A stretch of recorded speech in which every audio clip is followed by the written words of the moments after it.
pilots have said she was one of the most beautiful planes in the sky to fly on. What was she like in that cockpit? It was a beautiful cockpit. The 747-400 had a digital flight deck. It was the first digital flight deck, so it had screens rather than the traditional round dials. And it was designed beautifully. Everything worked very, very well. The layout was terrific. It was easy to read. It was easy to understand. And it was just a beautiful, beautiful airplane. She connected the world like never before for Australians, didn't she, in her 50 years of service through all the different models? It did. This was the airplane that brought Australia to the rest of the world, overcame the tyranny of distance from north, south, east and west, all directions, brought everybody closer together. What are some of your favourite moments on this aircraft? You must have an amazing landing that you've done over the years, or a great place to fly over. I guess the most spectacular place to fly over was Antarctica.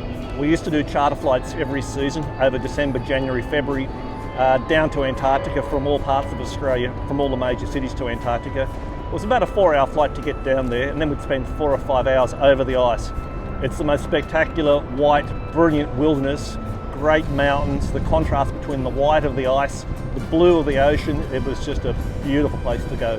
When it came to flying the airplane, what was she like to take off? How did that feel on the throttle? Look, there's no denying that when the airplane was heavy and we brought the thrust up for takeoff, it was a great feeling of power, reliability, strength, performance, like an absolute champion every single time.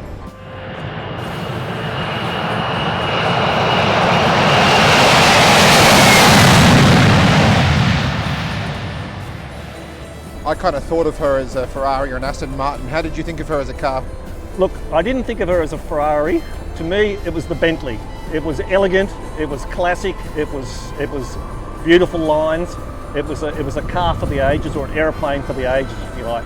She was home to some of the best cabins in the sky. Qantas created business class on the 747-200 back in the day, and the world's best onboard lounge in the upper deck at one point as well. Yes, it did. That was just before my time, but I still believe that travelling on the upper deck on the 747, not a lot of seats upstairs in the jumbo. It was a beautiful place to travel.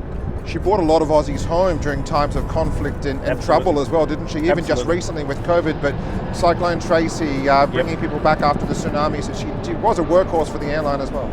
I think that's one of the great things about Qantas and this particular airplane. Various times the government's called upon Qantas to come and support Australians who are stranded overseas, whether it was after the Arab Spring in Cairo, whether it was the more recent charters to Wuhan, bringing home Australians who are stuck overseas through no fault of their own. The government called upon Qantas, and we came to the party every single time, and this was the airplane that generally went to rescue Australians stranded a long way from home. What was it like seeing her taxi out for the final time? Very emotional, very emotional. I took some video myself to think that's the last time we're going to see that red tail, that 747 taxiing out. Yeah, quite emotional, but it's a cycle of life. And favourite flight of all time? Oh, I had the privilege of doing an around the world charter last year. I went to places such as Cartagena in Colombia, Machu Picchu, all around the world, and it was the highlight of my career. On a 747 from Qantas? On a 747 from Qantas, absolutely.